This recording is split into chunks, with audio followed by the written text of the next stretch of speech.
Allez, on parle d'immobilier à présent, des faits marquants, des grandes tendances du marché de l'immobilier. Avec vous, Laetitia Caron, bonjour. Bonjour. Directrice générale du site PAP. Bon, qu'est-ce qu'on se dit qu'est-ce qui s'est passé cet été pour ceux qui ont décroché, qui ont un peu loupé le... on dit quoi? On dit, bon, les vacances, évidemment, dans le désordre, les vacances, les Français sont restés en France essentiellement. Beaucoup de locations de maisons. Vous avez des chiffres là-dessus sur PAP? Alors oui, on va dire que c'est une très très belle année pour la France sur le marché de la location saisonnière. On a fait une étude avant l'été et même si l'été n'est pas terminé, on peut déjà dire que globalement les réservations de location ont explosé. On était à plus 35% avant l'été par rapport à 2019.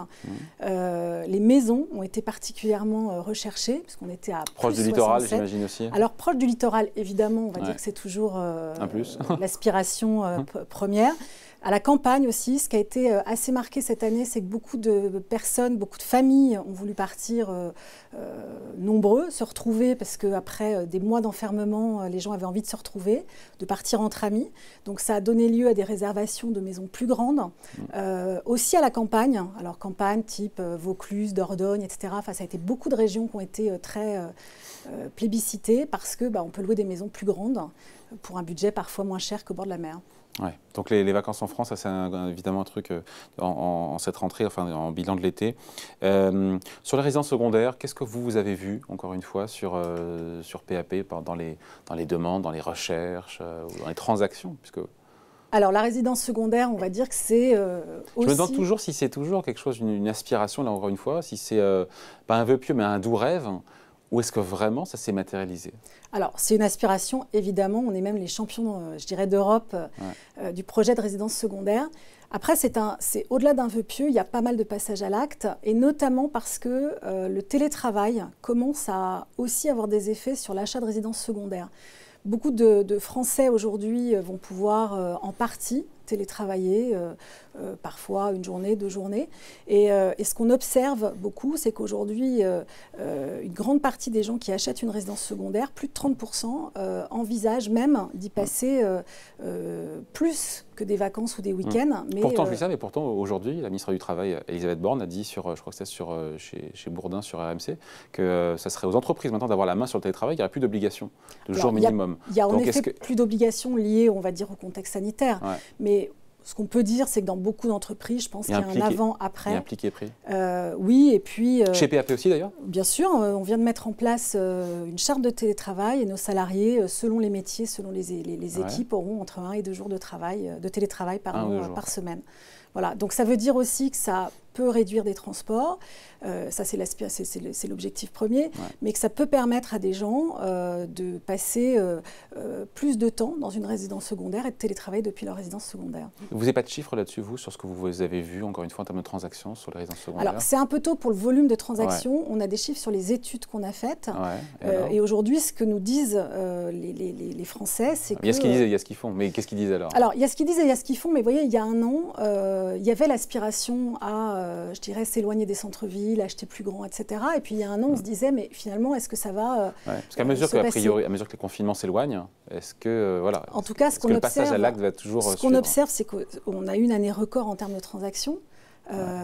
Fin mai, on était à 1 130 000 transactions sur 12 mois. Pourquoi fin mai? On ne les a pas depuis? Alors, on n'a pas les derniers chiffres officiels des notaires. 1 100 000, mais c'est du jamais vu, ça. C'est du jamais vu.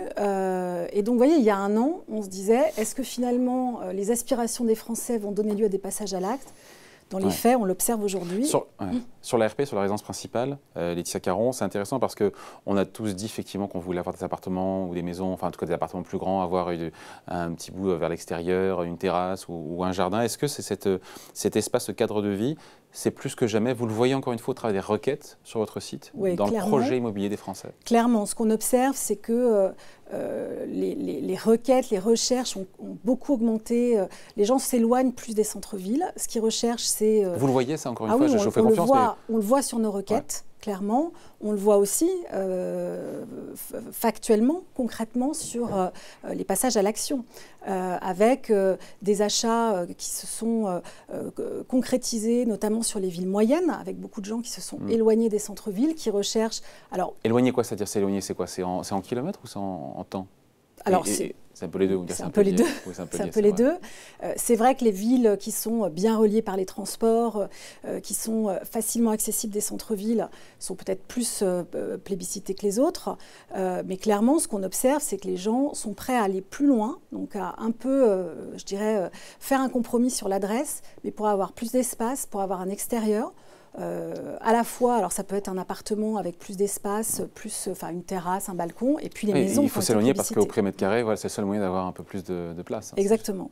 Et donc il y a cet arbitrage qui est en train d'être fait de plus en plus. Encore une fois, ce n'est pas une tendance marginale, c'est une vraie évolution. C'est une vraie évolution à laquelle on assiste concrètement. Là aussi, on avait fait une étude fin mars sur ce sujet-là, et les 52% des Français disent clairement aujourd'hui que la qualité de vie, l'espace de vie, fait partie vraiment de leur priorité. Et sur les recherches, sur les requêtes de cet été, sur le site, il y en a moins, j'imagine, non? C'est plus calme? Alors, ou je me trompe d'ailleurs, je dis ça. Mais non, l'été est une période qui est restée très active. C'est vrai. Donc là, en France, les Français en vacances, ils se disent, bah, tiens, je regarde. Alors, d'abord, tout le monde n'est pas en vacances en même temps. Ça, c'est pas malheureusement. Et puis oui, on va dire que le logement, c'est vraiment un cœur de sujet pour les Français, plus que jamais encore après ces confinements successifs. Ce qu'on observe, c'est que ça devient le cœur du projet des familles, des ménages. Et donc, c'est aussi un moment où les gens cherchent en famille, regardent ensemble ce qu'ils pourraient avoir, cherchent à avoir des compromis en famille. Et le trafic reste très élevé pendant l'été aussi. Ouais. Et sur cette année, depuis le début de l'année, en termes de trafic, vous êtes en augmentation par rapport à 2020 ou Alors, on compare beaucoup par rapport à 2019, parce que 2020, c'est une année qui a quand même été très, je dirais, mouvementée. Par rapport à 2019, on est en progression absolument sur le trafic.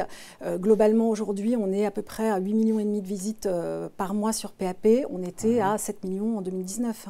Ouais. Et le budget moyen sur une résidence principale? Alors, on est à 250 000 euros sur l'ensemble de la France. Qui est à peu près d'ailleurs le budget moyen, quand on écoute les notaires, on a 220 ou 250. Oui, c'est ça. D'accord, ok. Après, c'est une question que je me pose souvent.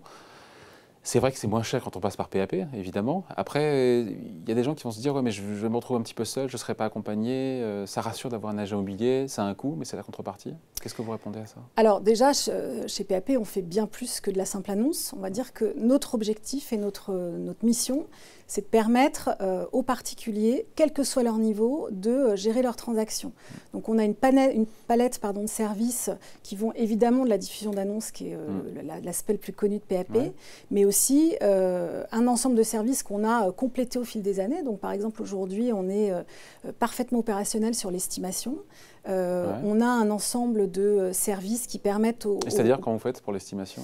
Alors, on a notamment développé pendant le confinement, et ça fonctionne très bien, une première étape qui permet de faire une première estimation en visio. Donc vraiment, avec les outils aujourd'hui que les Français ont tous appris globalement à manipuler pendant les confinements. Et on est en visio avec qui? On est en visio avec un expert, un coach de chez PAP qui est tout à fait... Mais qui ne connaîtra pas tous les micro-marchés, les rues, il y a cette granularité que connaît l'agent immobilier du quartier? Alors, d'une part, on a une très bonne connaissance du marché. Ensuite, on a des équipes qui sont géolocalisées, puisqu'on a 6 antennes régionales en France, avec donc des équipes expertes des marchés locaux qui sont tout à fait susceptibles de gérer ça très efficacement. Donc, donc il y a un accompagnement, il y a des outils, mais il y a aussi un accompagnement. Parce que ce n'est pas anodin. Alors, l'accompagnement chez PAP, il est extrêmement concret. On a plus d'une centaine de conseillers immobiliers qui sont vraiment experts en la matière, qui sont formés très régulièrement par nos juristes, en particulier sur la partie juridique, qui ont régulièrement des formations évidemment sur le marché aussi, et qui accompagnent au quotidien les clients. Avec au final, c'est vrai qu'une addition, quand tout se passe bien et qu'on trouve une addition, quand on compare, c'est quoi aujourd'hui les honoraires d'un agent? C'est 3-4%, non? C'est en moyenne, c'est plutôt 5%. Vraiment? Oui, c'est à peu près la moyenne. Entre mandataires, agents immobiliers, c'est globalement moins 5% en moyenne. Et chez Donc PAP, 5% de 200 000 euros, ça fait un peu plus de 250 000, ça fait 10-12 000 euros. 12 000 euros, c'est ça.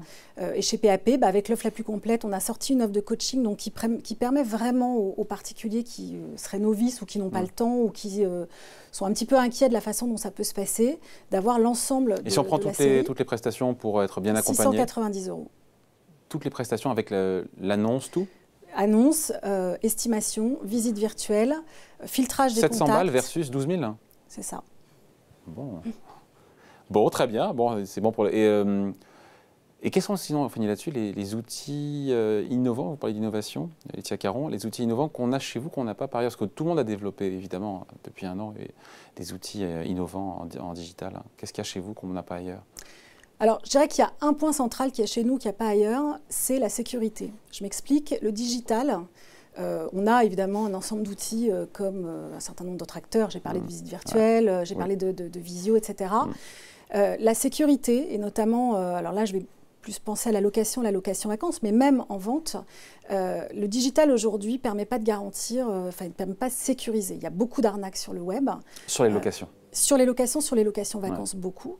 Et on a vraiment développé au fil des années chez PAP un service contrôle extrêmement pointu qui là est en partie digitalisé, mais surtout géré par des conseillers experts qui ne font que ça. On vérifie chaque annonce.